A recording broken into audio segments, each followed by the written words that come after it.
성경 말씀 함께 보시겠습니다. 신약 성경 데살로니가전서 5장입니다. 주보에는 11절부터 되어 있는데 16절부터 읽도록 하겠습니다.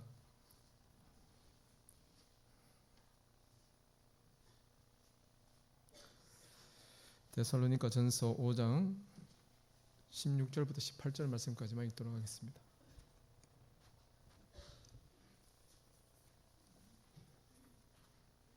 신약 성경 제가 가진 성경 333쪽입니다. 우리 찾으셨으면 한 절씩 교독하시겠습니다. 5장 16절부터 18절까지입니다. 합독해서 함께 읽도록 하겠습니다. 좋습니다. 함께 16절부터 18절까지 짧으니까 함께 읽도록 하겠습니다. 시작. 항상 기뻐하라, 쉬지 말고 기도하라, 범사에 감사하라. 이것이 그리스도 예수 안에서 너희를 향하신 하나님의 뜻이니라. 아멘. 제가 목사님께 말씀을 잘못 전달하고 저도 이렇게 원고를 이렇게 준비하고 그 제목만 보고 본문을 말씀을 제대로 제가 잘못 전달해 드렸습니다. 죄송합니다. 말씀을 전하기 전에 오늘 추수감사 주일이잖아요. 그래서 추수감사 잘 되면 여러 가지 많은 이게 오늘 앞에 강단에 쌓여 있는 많은 물건들도 있고 또 교회 로비에 그 감사 제목 그 카드를 이렇게 써서 작성해서 달아 놓으신 걸로 알고 있습니다. 여러분들은 그 감사 제목을 쓰실 때 참 많이 쓰셨더라고요. 저는 감사 제목을 이렇게 많이 쓰시는 분들이 이렇게 많으신가 해서 좀 놀랐습니다. 근데 너무 이렇게 많이 쓰셔서 적게 쓰면 이게 감사가 없는 것처럼 보일까 봐 걱정이 되기도 하고 그렇습니다. 여러분 참 많은 것들을 감사하고 계시더라고요. 여러분들이 왜 감사하신지 또 무엇 때문에 그런 감사의 제목이 있는지 생각하게 되었습니다.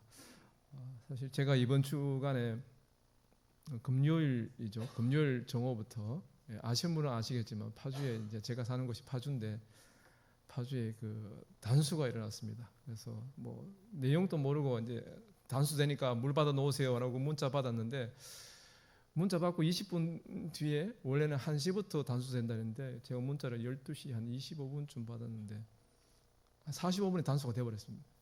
그러니까 1시부터 단수 된다는데 준비도 못 하고 그냥 단수가 돼서 어떡하지? 뭐 그냥 금방 고치겠지 생각했는데 알고 봤더니 그 사고 난 게 수도관이 1m관이 깨져서 파주 지역에 다 이렇게 단수가 일어났습니다. 저희 동네만 그런 줄 알고 동네에서 사고 났으니까 금방 어떻게 처리되지 않겠나 했더니 이게 일산에서 파주로 들어오는 그 광역 상수도관이 깨져서 파주로 들어오는 뭐 뉴스에 보니까 저 나중에 기사를 봤는데 17만 호의 수도가 단수됐더라고요. 그러니까 한 30-40만 명이 그냥 물 못 쓰고 언제까지 완공 뭐 수리하겠습니다가 안 나오고 오늘부터 최대한 빨리 이렇게 나오니까 그날이 금요일인데 내일 아침 토요일 날 교회 와야 되고 아이들도 준비해서 와야 되는데 이거 뭐 씻을 수도 없고 어떻게 하지 이렇게 뭐 걱정이 돼서 있다 보니까 도무지 방법이 없더라고요. 그래서 물을 사러 가려고 했더니 마트에 사람들이 넘쳐나는 겁니다. 그래서 마트마다 생수가 재고 있는 게 재고가 다 나갔습니다. 사러 갔더니 물이 없어요. 그래서 또 이렇게 파주시청에서 이렇게 나누어 준다고 하는데 이제 받으려고 저는 또 잽싸게 나름 빨리 간다고 딱 가는데 보니까 도로에 차들이 그냥 꽉 서 있어서 포기했습니다. 그리고 나중에 이제 문자가 오는 게 마트에서 구입하면 그걸 보상 처리하겠다. 그렇게 해서 저희들 뭐 즐거운 마음으로 이제 마트에 가서 작은 거 하나 들고 왔는데 가만히 생각하니까 이건 씻을 수도 없고 마시는 것밖에 되지 않는데 화장실도 써야 되고 음식도 만들어 먹어야 되고 또 씻어야 되고 설거지도 해야 되고 아무것도 지금 못하는 상황인데 생수 그 500ml 20개 가지고는 해결이 안 되는 상황인데 어떡하지 고민하다가 밤 12시에 보트를 사서 왕도기회로 피난왔습니다.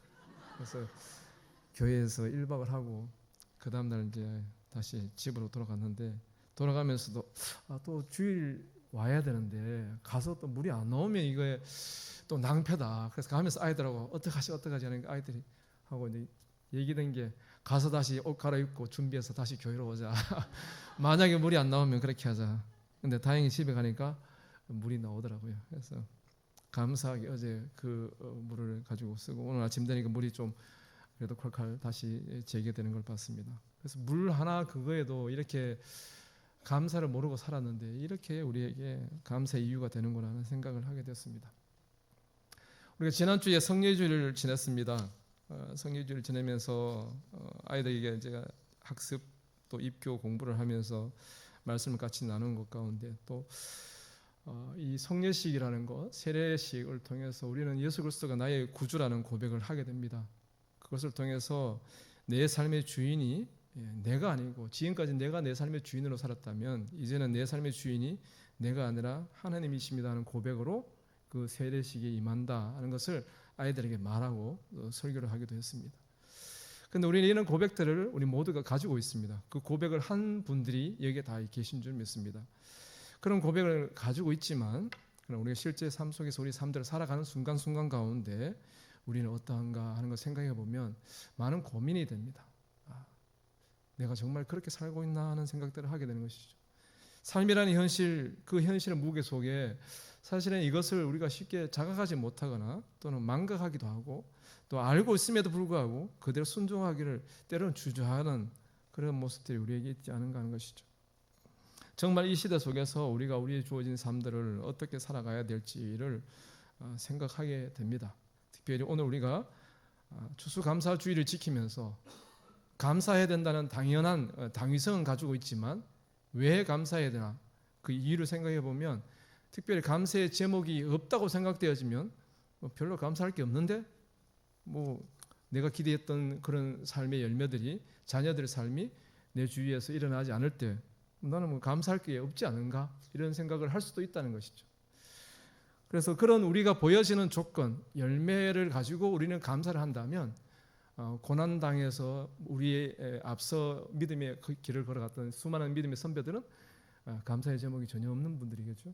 그렇지만 그렇지 않았습니다. 그분들은 그런 길을 기꺼이 걸어가면서도 항상 이 믿음의 삶들을 주저없이 감당했던 것을 생각해 본다면 꼭 그런 감사의 우리가 생각하는 감사의 제목이 아니어도 하나님 앞에 우리가 감사하는 자로 살아감이 마땅하지 않은가 하는 것을 생각하게 됩니다. 특별히 오늘 우리가 5장을 읽으면서 5장 우리 16절부터 18절까지만 읽었습니다만 사실은 앞부분을 살짝 보면 그래서 1절부터 읽으려고 하다가 약간 분산되는 느낌이 있어서 그냥 1절부터 읽지는 않았습니다. 16절부터 18절 말씀에 대해 항상 기뻐하고 쉬지 말고 기도하고 범사에 감사하라는 당연한 주님의 명령의 말씀을 사도 바울을 통해서 우리에게 들려주시는 이 과정을 보면서 이 말씀이 앞부분에 5장 1절부터의 말씀을 잠깐 살펴보면 이 바울 사도가 이 데살로니가 서신을 쓰면서 성도들에게 이렇게 얘기합니다. 1절이나 4절, 12절, 14절 말씀에 보면 형제들아 그렇게 부르면서 마지막 날에 대해서 이 주의 재림에 대해서 교회 안에서 여러 가지 어려움의 상황들이 주어졌는데 그 때에 대해서 먼저 설명하고 있는 것을 보게 됩니다. 너희들이 고난의 시기를 지나면 데살로니가 교회가 겪는 수많은 고난 어려움 속에서 성도들이 재림의 때에 대해서 많은 논쟁이 있고 거기에 대해서 두려움들도 있을 수 있고 고난 가운데 있기 때문에 어떻게 바라봐야 될지 그런 여러 가지 생각들이 있는 그들에게 주의 날에 대해서 오늘 읽지는 않았지만 2절 말씀에 이렇게 얘기하고 있습니다. 주의 날이 밤에 도둑같이 이를 줄을 너희 자신이 자세히 안다고 얘기합니다. 그렇기 때문에 도둑같이 많은 주의 날, 재림의 날에 대해서 그 시기, 때에 대해서는 그렇게 말하지 마라. 그렇게 얘기합니다. 그러니까 바울 자신도 말할 것이 없기 때문에 그렇게 얘기하는 것이죠. 그날은 도둑같이 임한다. 그렇게 마지막 날에 대해서 얘기합니다. 하지만 그 도둑같이 임한다는 그 날이 또 4절에 보면 또 이렇게 얘기합니다. 형제들아 너희는 어둠에 있지 아니하며 그날이 도둑같이 너희에게 임하지 않는다 얘기합니다. 일반적으로 봤을 때는 도둑같이 임하는 날과 시를 알 수 없는 하나님 일하심이긴 하지만 그러나 믿음 안에 있는 빛 가운데 있는 우리에게는 빛 가운데 있기 때문에 한낮이기 때문에 도둑이 담을 넘어오는 것은 어둠 속의 일이 아니죠. 당연하게 우리가 다 알 수 있는 일도 보여진다는 것이죠. 그렇기 때문에 그것이 도둑같이 임하는 하나님 일하심이긴 하지만 빛 가운데 있는 우리에게는 결코 어둠의 일이 아니다 하고 도둑같이 임하는 일이 아니다는 것입니다. 왜냐하면 주님이 오신다고 이미 말씀하셨으니까요. 그리고 우리는 무엇을 기다립니까? 주의 재림을 기다리는 자이기 때문에 기다리는 자에게는 주의 임하심은 도둑 같은 일이 될 수 없다. 그리고 오직 우리에게 무엇을 얘기하냐면 그날 그 시에 대한 그런 염려나 두려움 그런 것보다 논쟁보다 오직 우리는 무엇을 해야 되냐 하면 6절에 그러므로 우리는 다른 이들과 같이 자지 말고 오직 깨어서 정신을 차려라 그렇게 얘기합니다. 깨어 있을 것을 우리에게 요청합니다. 그리고 9절 말씀에도 보면 또 이렇게 얘기합니다. 하나님이 우리를 세우심은 노하심에 이르게 하심이 아니요 오직 우리 주 예수 그리스도로 말미암아 구원을 받게 하심이라고 얘기합니다. 깨어서 있기를 말하고 또 우리가 마땅히 하나님의 부르심을 입었다면 하나님께서 우리를 구원하시기 위해서 불러주신 일이 아니냐. 그 구원하심이 우리에게 궁극의 목적이다. 그렇게 권면하고 있는 것이죠. 10절 말씀에도 보면 또 이렇게 얘기합니다.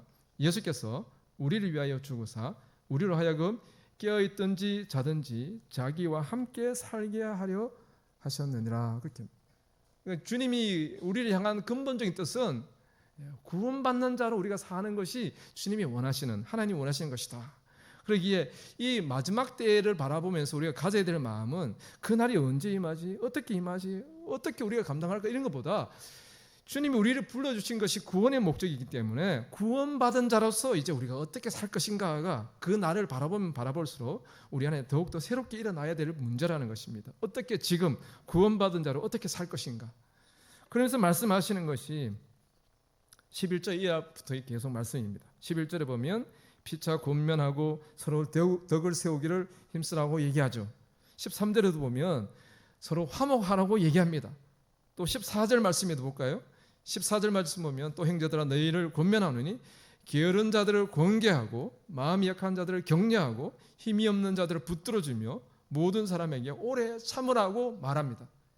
이게 우리가 이 마지막 때라고 말하는 지금 이 시대를 살아가면서 우리가 가져야 될 모습인 것이죠. 다른 것 필요 없고 신자로서 구원받은 자의 삶에 합당한 삶을 살기 위해서 서로가 서로를 돌아보고 격려하고 위로하고 사랑하며 또 이 마지막 때에 함께 위로하고 인내하고 살아가라 그렇게 얘기하는 것이죠. 13절 말씀에도 보면 또 이렇게 얘기합니다. 아까 말씀드렸던 것처럼 그들의 역사를 말미암아 사랑에서 가장 귀히 여기며 너희끼리 화목해라 얘기합니다.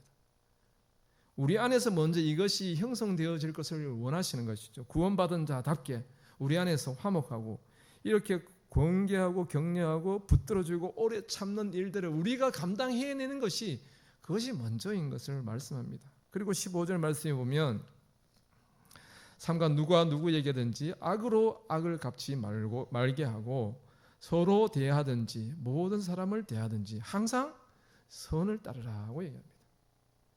이게 신자된 우리에게 마지막 때를 살아가는 우리에게 주시는 권면의 말씀입니다. 이와 함께 마지막에 오늘 읽은 16절부터 18절 말씀이 나오는 것이죠. 항상 기뻐하라, 쉬지 말고 기도하라, 범사에 감사하라. 뭐 우리가 너무 잘 아는 말씀입니다.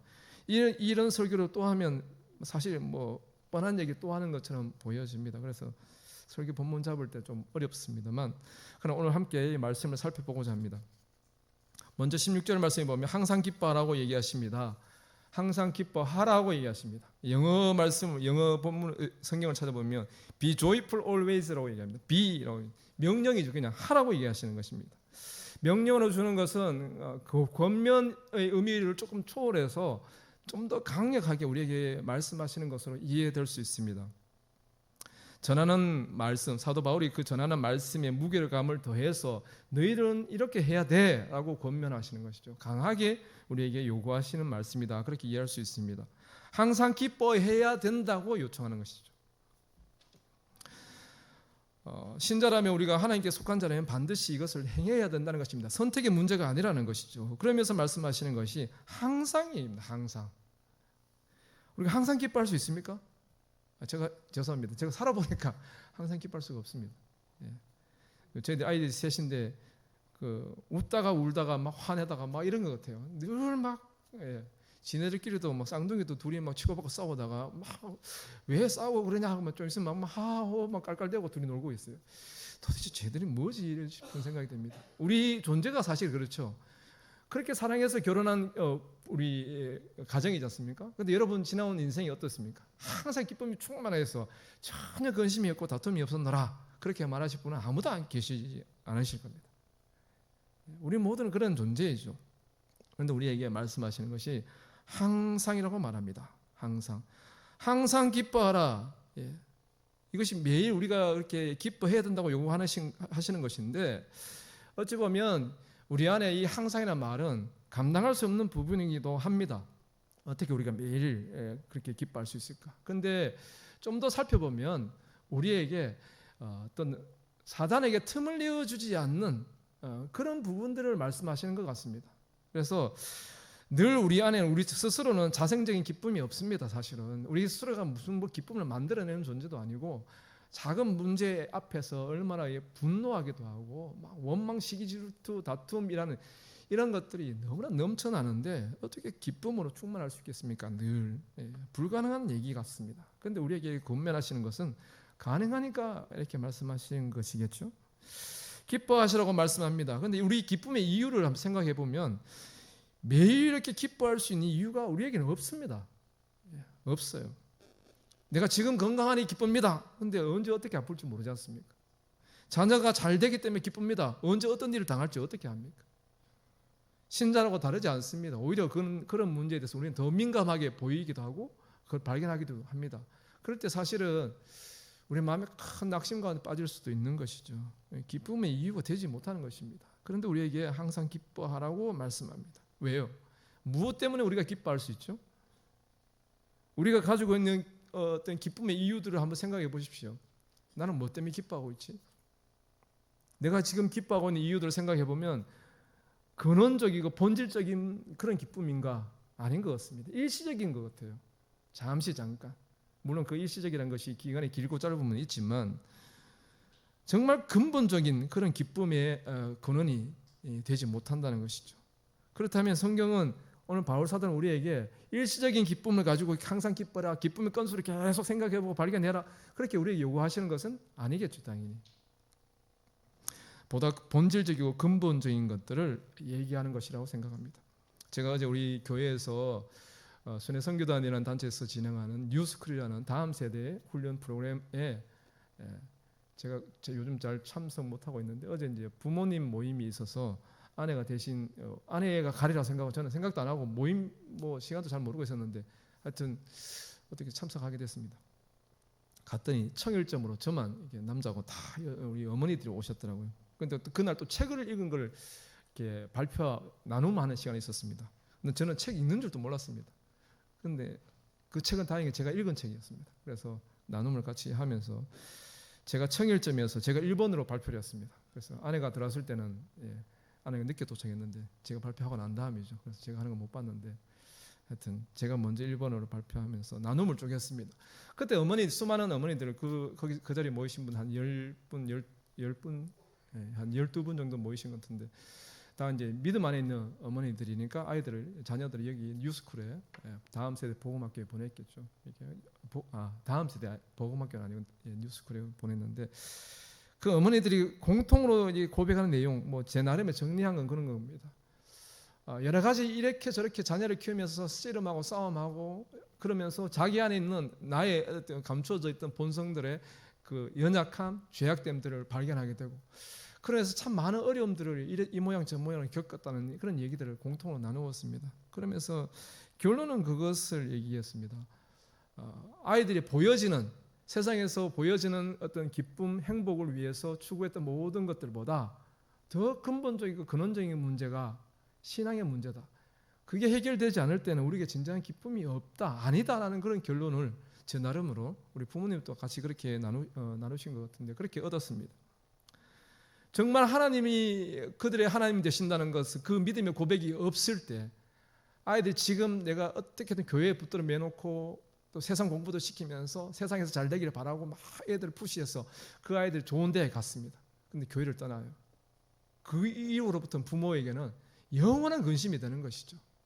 그래서 정말 중요한 건 그게 아니다는 것을 그 자리에 모인 모든 분들이 함께 공유하는 고백이었습니다. 하나님의 신앙이 정말 중요한데 이를 위해서 부모된 자는 우리가 기도에 힘써야 된다. 그런 얘기들을 나누었던 것을 생각하게 됩니다. 정말 본질적인 근본적인 것들이 그 근본적인 기쁨의 이유들이 우리에게 존재하지 않는다면 아무리 외적인 상황이 좋아져도 우리 환경이 잘 풀린다 할지라도, 물질적인 풍요와 여유로움들이 넘친다 할지라도 진정한 기쁨이 될 수 없다는 것이죠. 영혼이, 그 영혼이 창조주 하나님 곁에 견고하게 세워져 있지 않으면 언제든지 저 깊은 수렁에 빠질 수 있고 낭떠러져 떨어질 수 있는 것이 우리 인생의 존재, 우리의 자녀들, 우리의 삶의 모습이라는 것을 발견하게 됩니다. 이런 우리에게 기쁨의 이유를 하나님께서 말씀하십니다.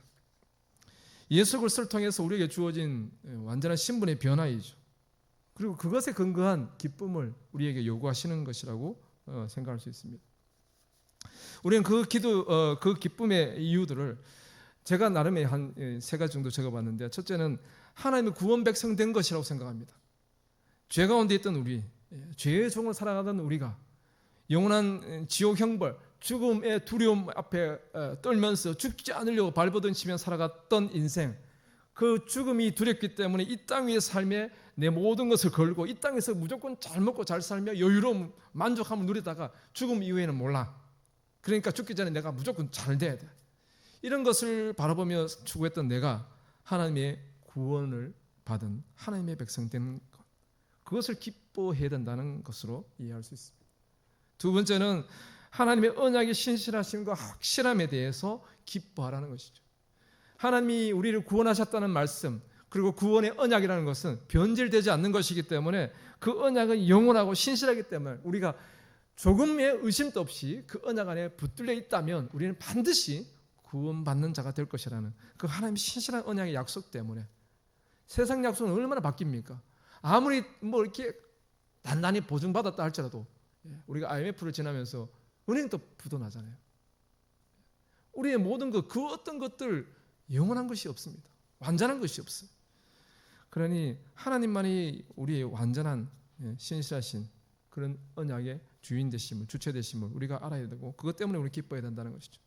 세 번째는요, 우리의 약속되어진 하나님 나라의 소망은 완전한 것입니다. 누구도 빼앗아갈 수 없는 창조주께서 우리에게 주신 것이기 때문에 우리에게 완전히 주어진 것입니다. 그 소망과 기대 때문에 우리는 기뻐해야 된다는 것이죠. 우리 이 땅에서 신자로 살아갑니다. 하나님 나라는 막연한 것이 아닙니다. 이 땅에서 복음 안에서 살아가는 자들에게 하나님 나라, 현재 임한 예수 그리스도의 오심으로 선포되어진 하나님 나라의 임재, 그 임재가 우리에게 경험되어지고 매일 삶 속에서 그것이 조금씩 경험되어지고 누려지는 것 가운데 우리에게 장차 완전히 임할 그 하나님 나라를 꿈꾸는 자, 그 꿈꿈이 있기 때문에 우리 이 땅 위에서 정말 어리석은 자가 아니라 정말 진정한 참 소망 때문에 그 어떤 환경 가운데 일시적으로 잠시 우리가 머물다가는 이 나그네 인생 가운데서의 문제가 아니라 영원한 하늘나라 소망 때문에 기뻐할 수 있다고 얘기할 수 있는 것이죠. 그래서 특별히 주님은 이렇게 말씀하셨습니다. 요한복음 15장 9절 이하에 보면 이렇게 쓰고 있습니다. 아버지께서 나를 사랑하신 것 같이 나도 너희를 사랑하였으니 나의 사랑 안에 거하라. 내가 아버지의 계명을 지켜 그의 사랑 안에 거하는 것 같이 너희도 내 계명을 지키면 내 사랑 안에 거하리라. 내가 이것을 너희에게 이름은 내 기쁨이 너희 안에 있어 너희의 기쁨을 충만하게 하려는 것이라. 예수 그리스도 안에 있는 기쁨이 우리에게로 부어지는 것입니다. 우리가 믿음 안에서 이것을 소유한 자가 되었다고 말합니다. 그래서 우리가 기뻐할 수 있는 것이죠. 우리의 지평수가 넓어져서가 아니고요, 우리가 자녀들이 좋은 대학 가서가 아니고요, 그것과 상관은 없는 겁니다. 그건 뭐 더하여 플러스 알파의 뭐 기쁨일 수 있겠죠.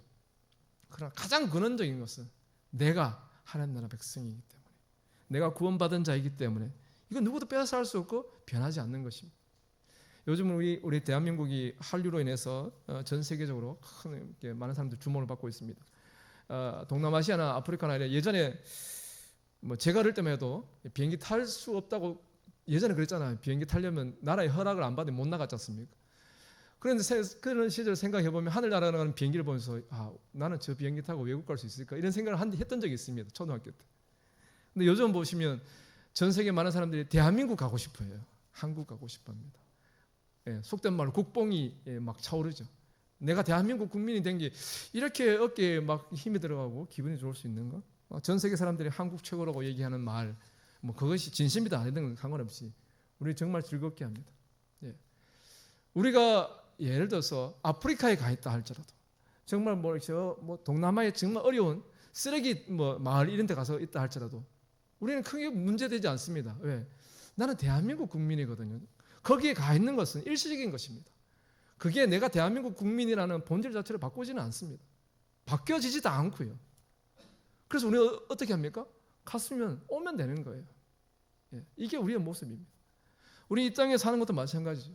그 누구도 빼앗아갈 수 없는 우리의 어떤 정체성이 바로 하나님 나라, 하나님 백성됨이 있기 때문에 이것이 우리의 기쁨의 이유가 되는 것입니다. 그래서 주님께서 우리에게 말씀하신 것처럼 주님 안에 있는 기쁨이 우리 안에 충만하게 부어지도록 주님께서 그렇게 기도하시고 요구하시는 것이죠. 우리는 이것을 안다면 항상 기뻐함이 우리의 기쁨이 될 수 있을 것입니다. 두 번째 보면 17절에 보면 쉬지 말고 기도하라고 얘기합니다. 쉬지 말고 기도하는 것이 가능할까요? 참 어릴 때부터 이렇게 교회에서 말씀 드리면서 쉬지 말고 기도하라고 하면 막 이렇게 시험에 들까 말까, 뭐 어떻게 밥도 안 먹고 기도하는가, 이렇게 그런 생각을 했습니다. 우리가 이 쉬지 말고의 단어의 의미를 찾아보면 지속적으로 끊어짐이 없이 끊임이 없이 이런 의미입니다. 말 그대로 막 밥 안 먹고 막 계속 교회에서 막 기도만 하라는 얘기가 아니라 우리의 기도가 끊임없이 이어지는, 포기되어지지 않는 그런 의미로 이해하실 수 있습니다. 그래서 부모님들이 그런 거 있잖아요. 부모님들이 자녀에 대한 사랑, 섬김, 헌신이라는 것이 끊어집니까? 제가 이렇게 늦게 장가를 갔습니다. 늦게 결혼을 했는데 제 어머님이 뭐 어디 나가시면 늘 아들 때문에, 제가 40이 넘었는데 아들 때문에 이러시는 거예요. 지금도 마찬가지입니다. 연세가 지금 80이 넘으셨는데도 아들 때문에 기도하고 있습니다. 이게 부모님의 마음이잖아요. 어디 가 있어도 90 넘으신 100세 되신 할머니의 80세 된 아들도 어머니의 근심이라고 그렇게 말하셨습니까? 그게 부모님의 마음이잖아요. 그 부모님의 그 마음이 끊어집니까? 부모님이 곡기를 끊으시고 기도하시는 것이 아니라 항상 그 마음 속에 자녀에 대한 마음이 떨어지지 않는 것이죠. 하나님께 쉬지 말고 기도하라는 의미도 우리가 그렇게 이해할 수 있을 것입니다. 우리의 마음 속에 쉼 없이 끊임없이 끊어지지 않는 그런 간절한 마음으로 하나님을 향하여서 우리가 기도하는 것, 이런 마음이 우리에게 있다면 우리는 있는 곳이 어디든지 그것과 상관없이 항상 하나님을 구하고 찾고 하나님 이름을 부르는 기도자가 될 것입니다.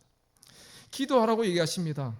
기도는 뭘까요? 저는 뭐 여기에 우리 권사님들, 뭐 집사님들 전부 다 기도 많이 하시잖아요. 제가 새벽기도 인도해 보면 목회자들 참 곤란할 때가 이제 오래 기도하시는 분들 때문에 교회에서 강단에서 못 떠나고 못 내려오고 그냥 그분이 끝날 때까지 같이 이제, 그게 또 우리 목회자에게도 훈련이기도 한데, 정말 이 기도를 뭐 제 나름에 이렇게 생각해 보니까 그런 것 같습니다. 기도가 하나님께 우리가 고하고 말하고 하나님을 의지하는 행위가 기도가 아닌가 하는 것이죠. 그리고 이 기도를 통해서 우리는 하나님과 친밀한 안으로 들어갈 수 있는 것입니다. 하나님과 친밀함을 잃어버리지 않고 그것을 계속 지속해 가고, 이 지속되는 관계성, 이것을 하나님께서 우리에게 요구하시는 것이죠. 그러니까 쉬지 말고 기도하는 것, 우리의 마음이 항상 거기에 있고, 또 기도하는 것을 통해서 하나님을 향해서 계속 하나님을 의지하고 하나님께 말씀드리고 하나님을 바라고, 이런 것들이 우리 안에서, 우리 내면 안에서 계속 끊임이 없이 연속되어지게 이어지도록 우리에게 요구하시는 것이 쉬지 말고 기도하라라는 말씀이 아닌가 생각됩니다. 그리고 이 쉬지 말고 기도하라는 말씀을 통해서 우리의 의지나 열정 또는 뭐 나의 재능, 시간, 젊음 이런 것을 의지하고 그것을 붙들고 살아가는 것보다 어떠한 순간에라도 나는 하나님을 의지하겠습니다, 하나님 절대 의존, 그 고백이 바로 이 기도에 있지 않나 하는 것이죠. 나를 의지하는 사람은 하나님을 찾지 않을 것입니다. 물론 우리가 기도의 모양이 어떠하냐 이런 걸 떠나서 늘 순간순간마다 하나님, 기도의 내용을 다 알지 않아도 정말 이렇게 깊은 탄식 가운데 하나님의 이름을 한번 부르는 것, 그 속에서 하나님 모든 것을 다 아시는 것이죠. 우리가 늘 하나님께 절대적인 의존, 하나님 외에는 나의 소망이 없습니다. 하나님 외에는 나의 의지가 없습니다. 내 인생의 유일한 도움은 오직 하나님 한 분뿐이십니다 하는 사실들을 우리는 기도를 통해서 고백하게 되는 것이죠. 내 마음과 생각을 다 잡는 것입니다. 세상으로 향하려고 하는 마음이 아니라 하나님께로 내 마음을 다시 연결을 하고 어떤 상황 가운데 있든지 어디에 있든지 내 마음이 항상 하나님께 붙어 있도록 하는 것이 바로 이 쉬지 말고 기도하라는 이 말씀이라고 생각되어집니다. 그리고 마지막으로 이제 범사에 감사하라고 얘기합니다. 오늘 이게 추수감사절에 딱 맞는 말씀이죠. 범사에 감사하라고 얘기합니다. 근데 범사에 감사가 이거 역시 사실 불가능합니다. 그래서 의지를 드리는 거잖아요, 사실은. 감사하지 않음에도 믿음으로 아멘, 감사합니다.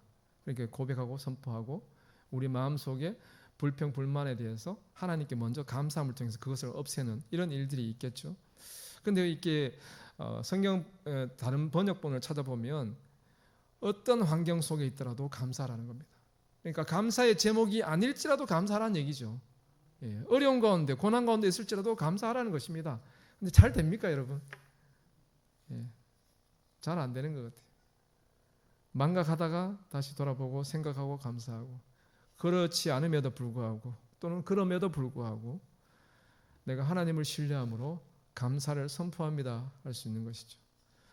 범사에 감사할 수 있는 이유는 사실 우리 눈에 보이는 것을 생각하면 감사할 수가 없습니다. 늘 우리의 삶은 쉽게 안 바뀌죠. 생활은 늘 그대로 있습니다. 우리 인간 존재는 어떻습니까? 내가 내 자신이 바뀌지 않음에 탄식하고 원망하고 또 뭐 이렇게 내 인생은 안 되나 보다 뭐 이런 생각도 가질 수 있잖아요. 우리 인생은 그렇습니다. 우리 자신을 볼 때는 감사가 안 되고 또 상황적으로도 환경적으로도 늘 어찌 보면 근심 걱정거리가 더 많아지죠.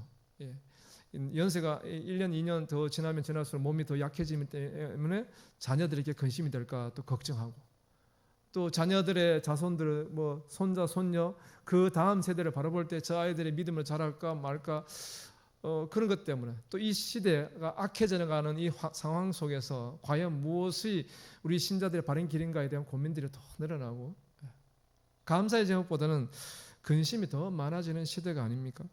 그런데 우리에게 감사하라고 말씀합니다. 우리의 눈에 보이는 것 때문에 감사하라는 얘기가 아니죠.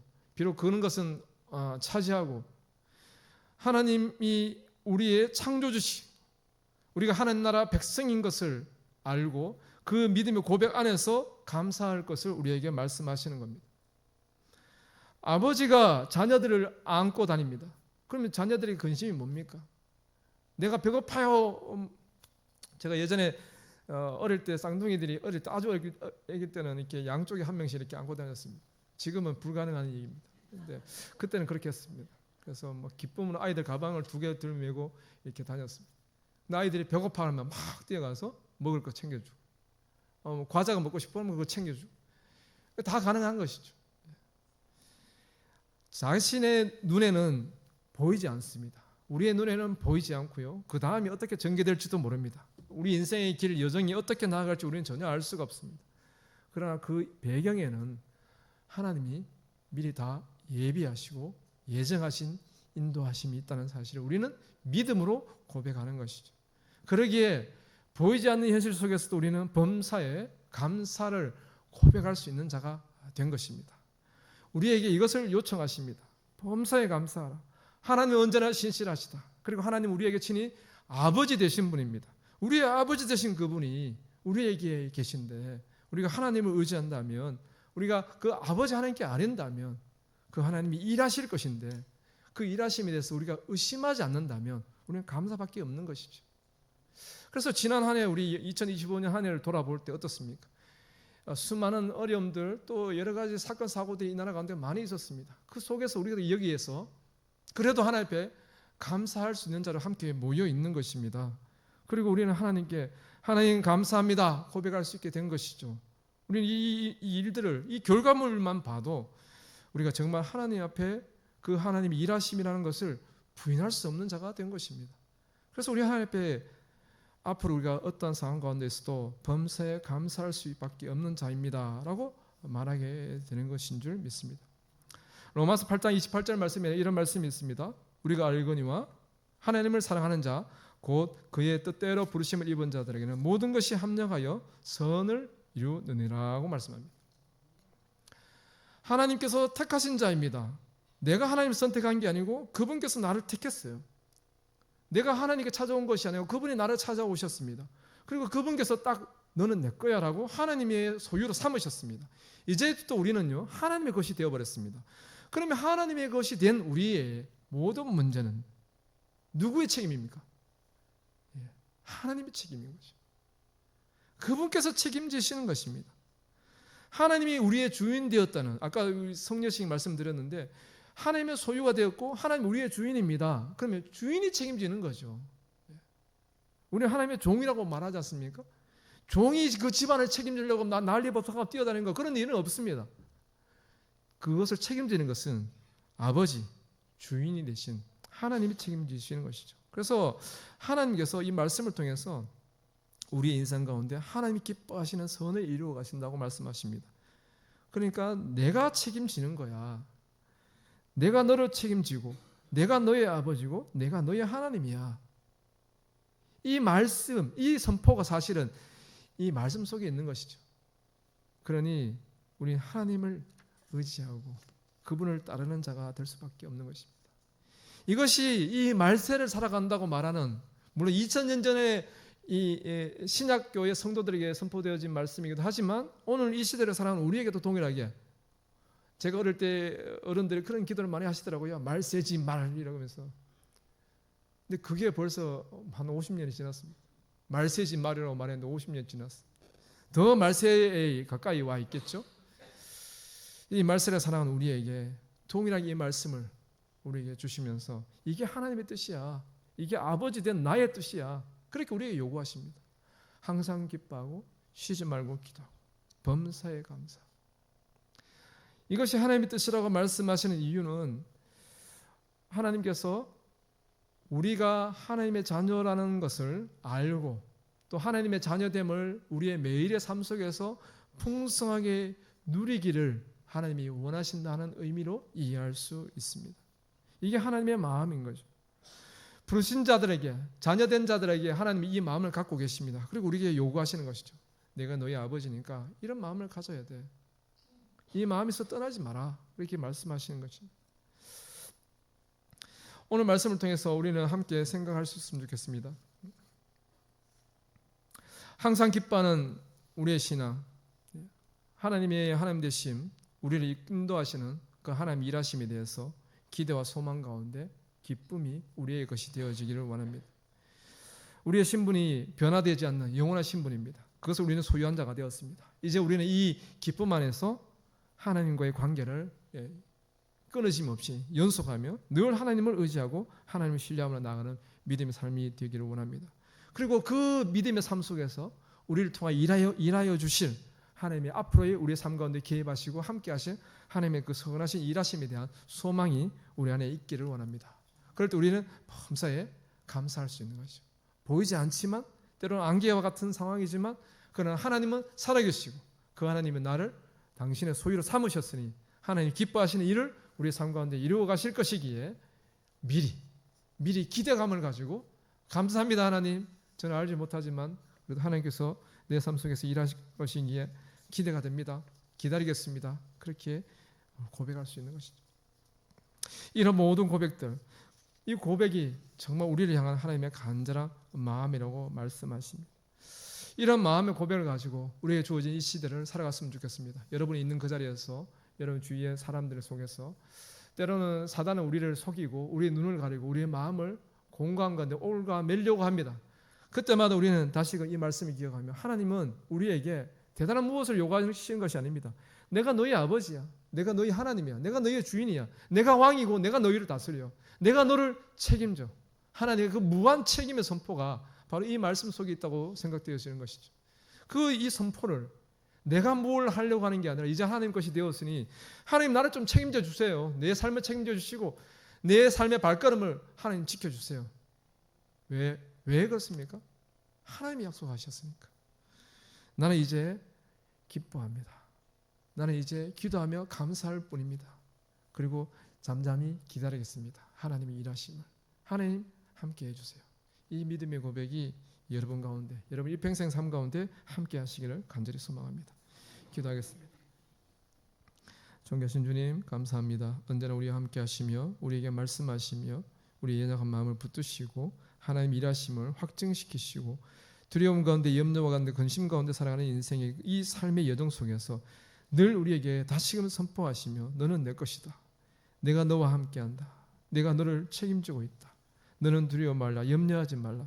오직 나만 의지하라 하고 말씀하시는 그 음성을 하나님 우리의 귓가에 스쳐가는 소리가 아니라 우리의 마음의 신비에 새길 수 있는 놀라운 은혜가 우리 모든 왕독의 성도들 가운데 있게 축복하여 주옵소서. 감사드립니다. 예수님 이름으로 기도합니다. 아멘.